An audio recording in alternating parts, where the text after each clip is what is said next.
Hi!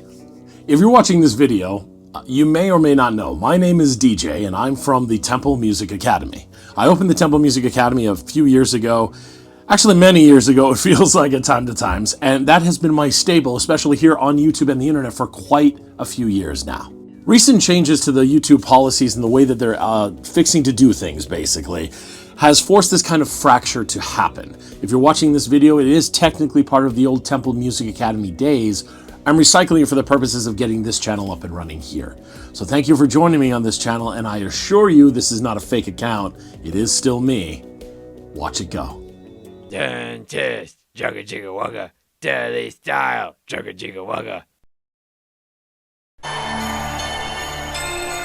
Starts right off. I dig this. I love these live shots, man. These are so cool.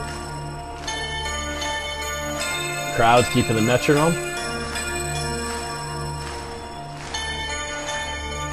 Oh, dragging a bit. The crowd, not Nightwish. Beyond the horizon, oh, the place we lived when we were young. Ooh. In a world of magnets and miracles. Our thoughts strayed constantly and without boundary.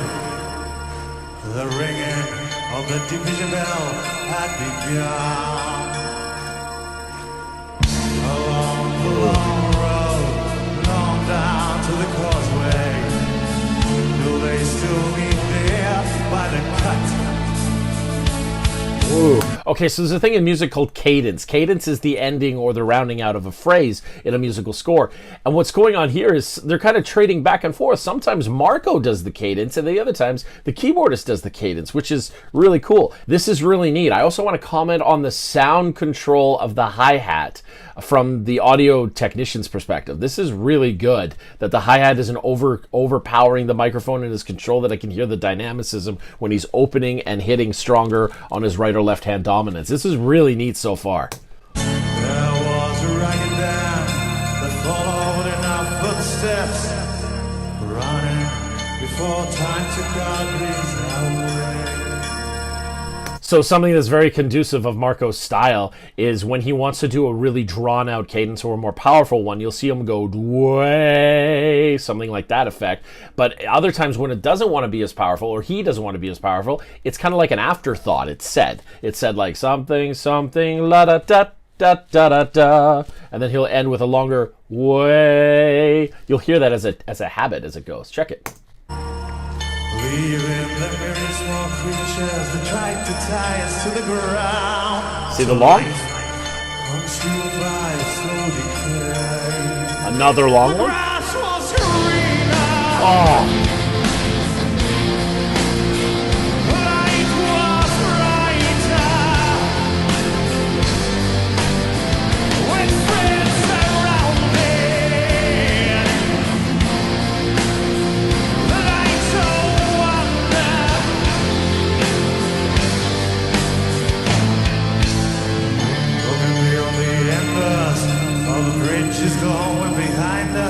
See? Afterthought.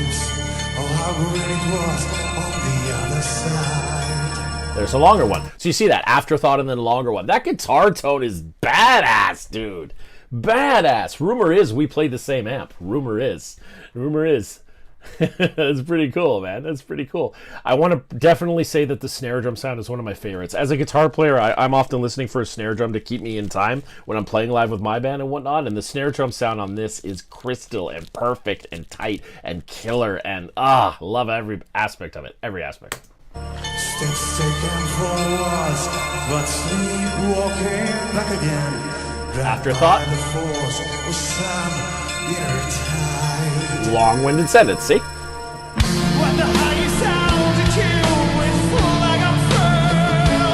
Wow.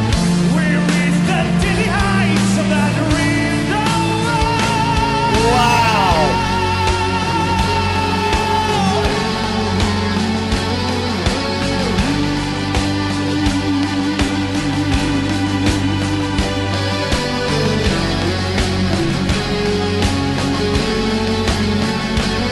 cool marching feel to this.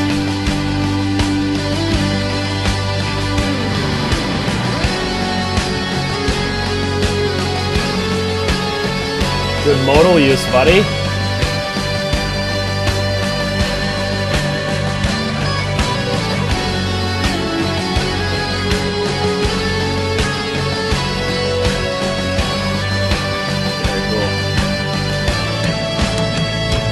I know it's about to kick in. I just want to point out this guitar player is using a Floyd Rose style. I haven't been able to see the brand name on it, but there's two like main ones, like an Edge Pro and then a Floyd Rose, and other variations too. What it is at the top of the guitar, you're going to have 3 bolts that are locking it into place. These are done with Allen key style bolts, right? They get locked in. The bottom is the bar, and the bar enables him to bend the notes and quite to extreme with the bar and get deviations down or high squeals up, and it doesn't put the guitar out of tune because it locks up here at the nut of the guitar that we call. Like, these are amazing from an artist standpoint. From an actual, like, from a technician standpoint, I hate them.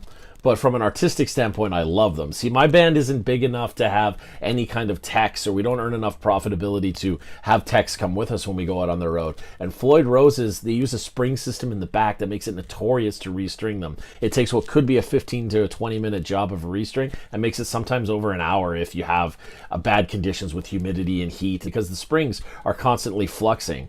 And if they do that when you're trying to tune the guitar before you can lock those nuts in, it just makes it hell. But this guy obviously has a great crew to help him keep his stuff working no problem. And he's using it really cool, too. He just, little nuance. I love it, dude. I really love all of this. Let's keep it going. It's such an 80s feel with this keyboard.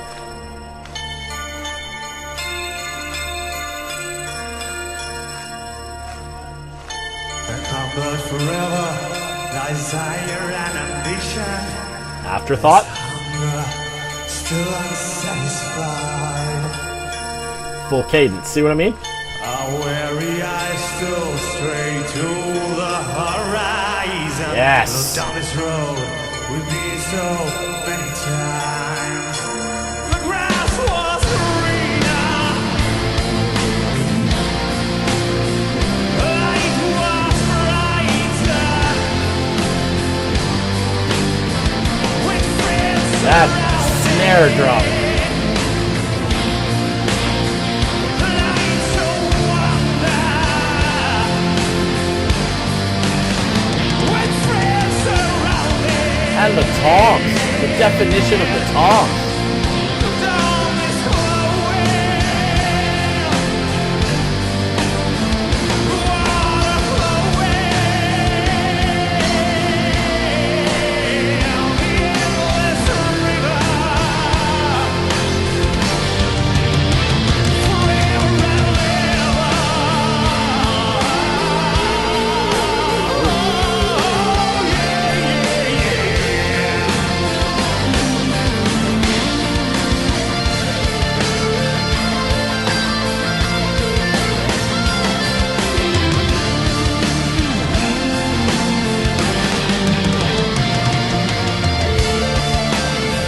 Little tapping. Hell yeah.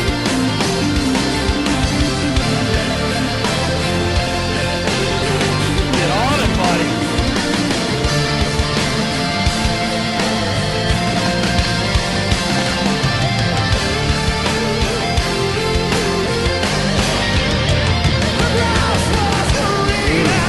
I'm rewinding. I'm a guitar player, guys. You know I'm going to rewind when he does something like that. The most impressive aspect of that was his control of the vibrato at the end. So I'm a big Dimebag fan. I'm a big Pantera fan. And you guys know that. I've talked about them all the time on this channel. And that's very symbolic of Dimebag's style of vibrato. That is one of the original sounds that made me a huge fan of him. Let's listen to that again.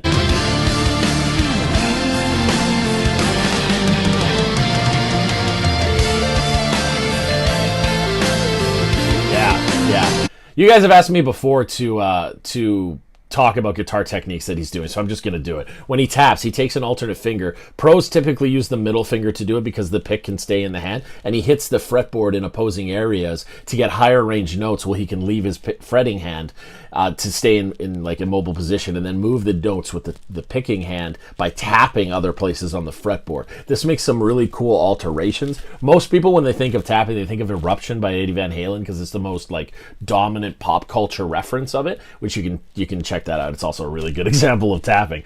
This is cool to see him doing this. I love it, but I want to keep rolling because I want to talk about that vibrato that he hears at the end. So just listen for it.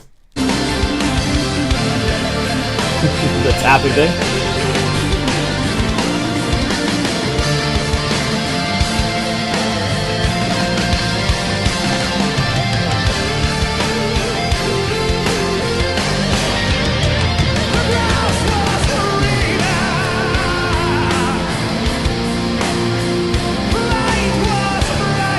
This is a fantastic chorus, too. Utterly great chorus.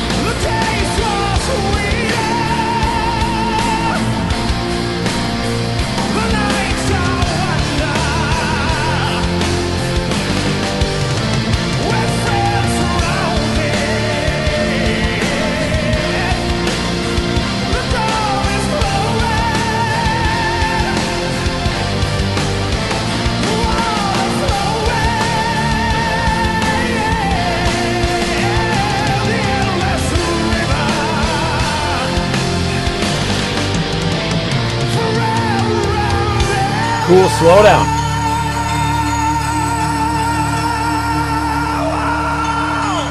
Damn, dude. Damn.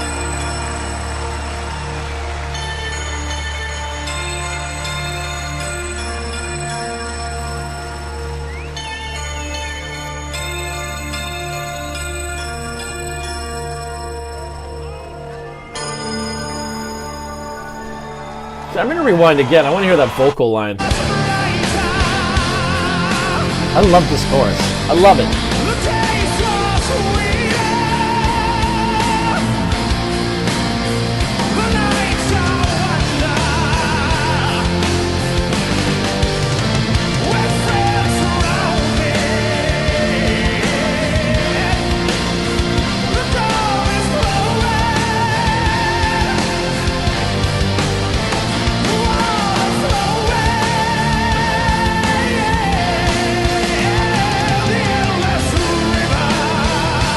That was a great breath.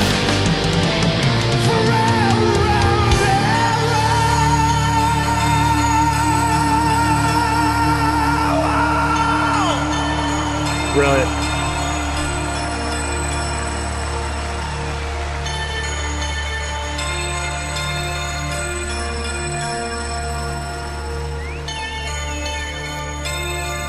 Just let it play out. This is great.